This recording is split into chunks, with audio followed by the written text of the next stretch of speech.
Hey, thanks for dropping by to the Planners on Purpose podcast, created by Naomi Tucker, CMP. Now, this space is for the event planners to encourage and empower you so that you can fully live your life on purpose.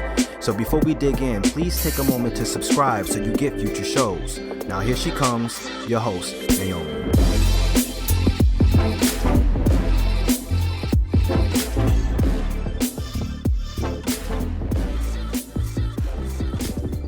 The new year is upon us. We're winding down 2023 and heading straight for 2024. And 2024 is going to be your best year yet because you're going to set yourself up for success. You're going to take the steps needed to ensure that you're planning on purpose and that you're preventing burnout in 2024. So with this episode, I wanted to equip you with 5 books that every event professional should read to prevent themselves from being in burnout next year. Burnout is not an option. We've got to make different choices and we've got to be able to work differently so that we can lead a life that we love and be on purpose. So this episode is all about these 5 books that I want to recommend to you. These are some really decent books. They're great. I've read them when we were having our Planners on Purpose book clubs. These are books that we've read, and I probably read them with some of you in the community. We've read them in detail, and we've also discussed them. You can even go to the Planners on Purpose YouTube channel, and I think I have a playlist for book clubs, and you'll probably see a few of these books in there that you can listen to some of the detailed insights on what these books are about and some application to the event profession that could be useful to you. But today I wanted to share them with you so that you're able to really get a good grip on what these books are all about. How can you apply them to your life so that you can really lead a life without burnout in 2024? Because it matters. It matters how we work. It matters the choices that we make. It matters the habits that we create for ourselves so that we can plan with intention and that we can manage our well-being and manage our mental health. So that's why I wanted to bring these books to you. And it's always nice for you to be able to have some resources on your list or resources kind of in your toolkit for you to be able to use for anything, especially if you know that you are always in consistent burnout, if you're always struggling with stress and overwhelm, if you are in a high pressure job. These books will give you so many different tools that you are able to use. Now, many people may say, I don't have the time to read. Well, good thing that there are audiobooks because I think that audiobooks do a world of help. They just help when you do not have the time to actually read because let's face it, a physical book needs a captive audience. It needs you to be there with it. And many times we don't have a lot of flexibility for us to be able to do that. So an audiobook definitely can help you with finishing a book and reading a book and doing it in a way that when you're doing tasks like cleaning your house or doing some other tasks that don't really require your thinking brain, it can allow you to be able to read as well as do those types of tasks. If you definitely want to put books on your list for 2024, definitely consider an audiobook if you run short on time. But let me dig into these books for you. The first book we have is Burnout. The book is called Burnout by Emily and Amelia Nagasaki. This is a wonderful book that details what burnout is, how you manage burnout, and talks about the different facets of burnout and how it can definitely implicate our lives. I enjoy this book, and what I personally have gotten from this book is understanding the stress cycle, that stress has its own cycle. And many times when we find ourselves in stress, we need to get ourselves through the stress. The stress can't just magically disappear because it has already started. So whatever it is that you're working through or you are in stress for some reason, you need to be able to walk through that stress cycle first before you can actually deal with what is the cause of the stress. So that was what really was a really big takeaway for me with that book. It also delves into the different types of stress with men and with women, how women are more prone to stress. I enjoy how it talks about there is a people-pleasing human giver syndrome that many professions have. And I would think that the event profession is definitely a part of that. And because we are a serving industry, we definitely are more prone to this burnout. And Emily and Amelia Nagasaki do a really great job of walking us through that and helping us to understand how that can definitely be solved in our lives and how we can solution it as we are working. So I would encourage you to pick that up, especially if you want to prevent burnout in 2024. It's a great foundational book for you as you're starting on that journey. The second book I have for you is called Essentialism, and that is by Greg McKeown. Now, this book is great, and what I like about this one is what Greg essentially does is talks about how to do less, but do less and do better. How you do that is focusing on the very bare essentials.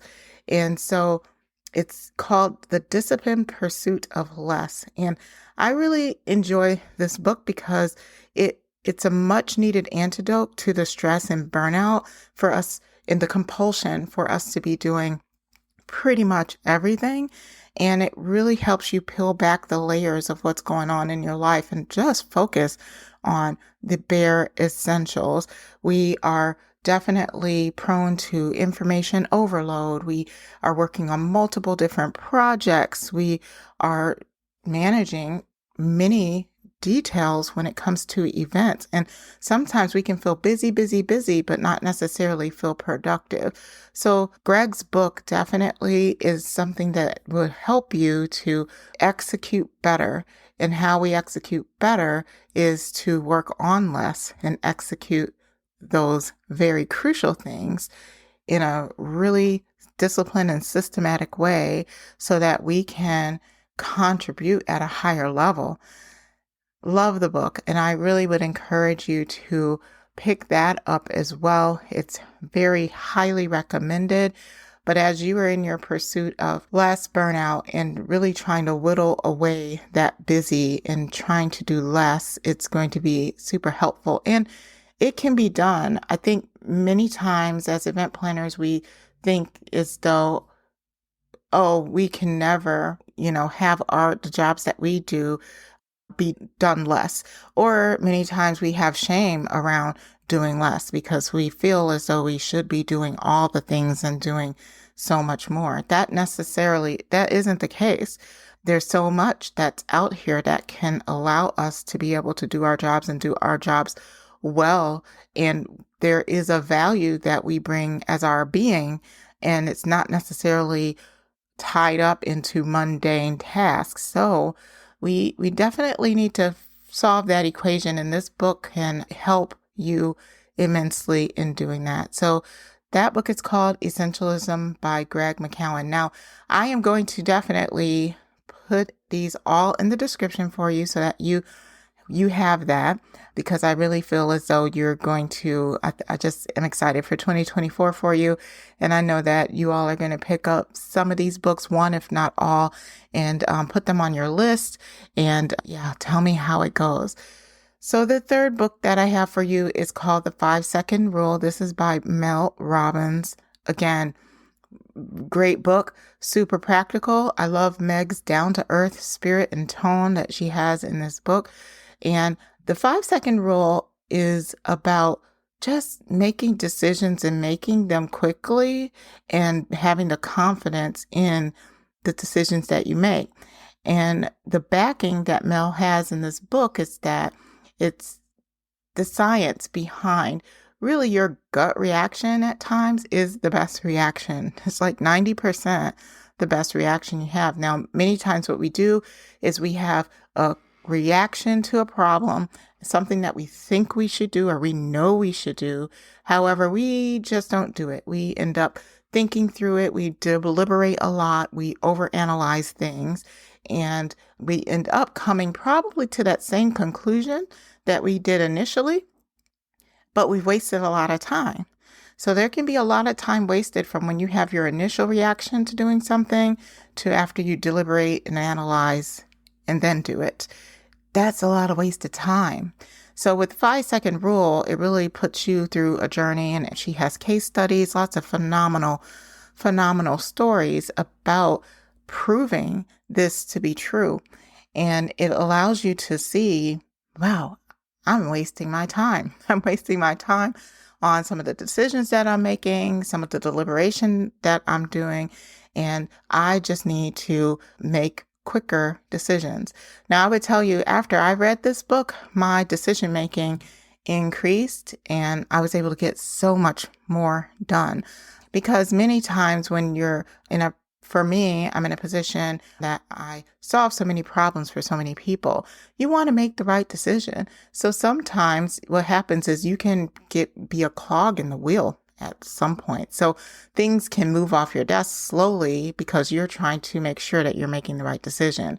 This book really helped to speed that process up for me, and I know it will for you. So why it's called the 5-second rule is because simple. She just says to count to 5 or count down from 5 and make your decision. And when you do that, typically 90% of the time, you are making the best decision for you, for your business, for your event. So it's amazing. And when I started to do that, I've seen things happen so much more quicker. I was able to get things through and off my desk so much more quicker. And I rarely had an instance where the decision was not necessarily a good one. Every single decision was just the best decision. So if you're a person that you need that type of support, and maybe the 5-second rule is good for you, and it can help speed up some of those decisions that you make, thus saving you the time and allowing you to have time for other things. All right. So the 4th book I have for you, and this one probably is not a surprise, is called Atomic Habits by James Clear. Love this book. And James is just amazing at what he does and amazing at presenting all of the facts around habits and how you can instill good habits for yourself.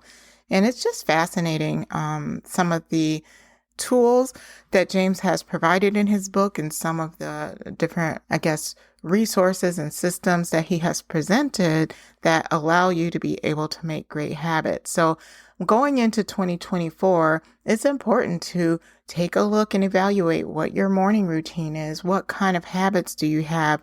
What kind of habits do you want to get rid of? Do you have some bad habits that you perhaps going to get rid of?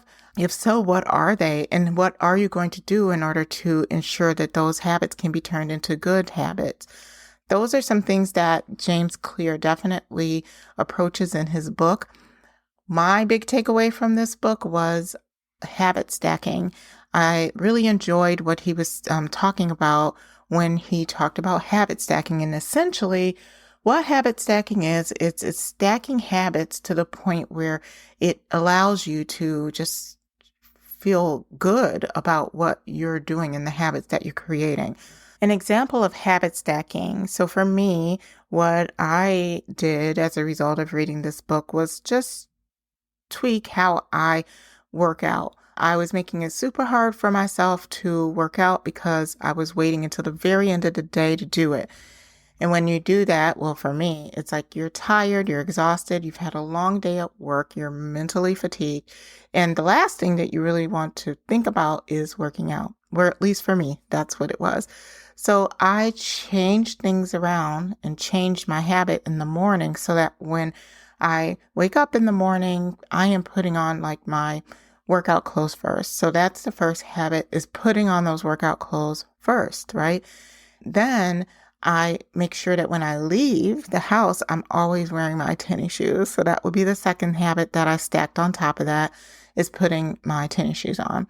Now, for me, I do have my drop-offs that I have to do in the morning with my children, But when I come back home, instead of getting right into work, I work out. Now it's easy for me. Why? Because I already have my tennis shoes on and I already have my workout outfit on. So all I have to do is just work out. So then that would be the third thing. So for me, I stacked up those little habits so that I'm absolutely completely ready for working out. And this can happen with many different other things.